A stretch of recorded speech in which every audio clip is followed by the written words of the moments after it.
Right, so I have a very special video for Democrats. It looks like our early projections for 2025 is showing that Democrats are going to sweep most of the major races, and so we'll still need to take a couple months to see, what's the total aggregate picture. Now that we're seeing Americans are coming to their senses, rejecting this sort of MAGA message of it's okay, just okay, whatever it is what it is, it's good enough, and that's actually better than everything else.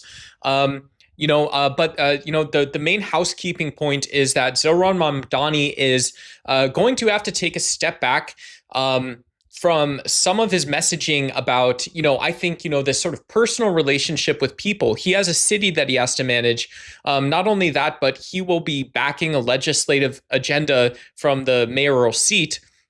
And so that means Zohran has to work and representing people that didn't vote for him as well is still part of his job. And so we'll get to that. But this is very exciting. I hope this is seen by some people as not an explosion, not a spark in a powder keg, but a spark nonetheless, that democracy is ready to roar back, right? It's the roaring 20s, roaring 30s.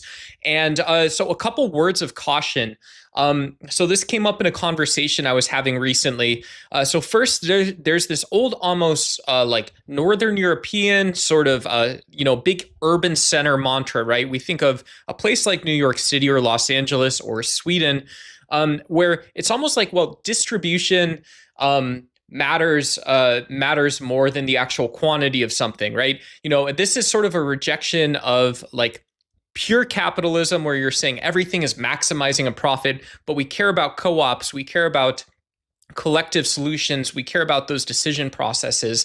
And this is sort of total BS. We've seen over and over that some cooperative schemes like Obamacare work well, they work great, they sort of reach saturation and understandability in a matter of months, but they don't necessarily iterate and continue to solve a problem.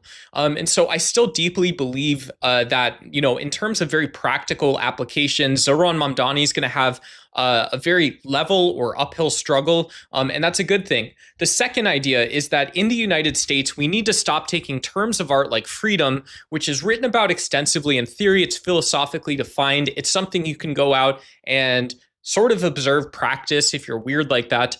But freedom isn't a word that is defined by our intuition. If I think I can open a Sherman tank plant or start a vegan cookie company, I might believe that I have that freedom.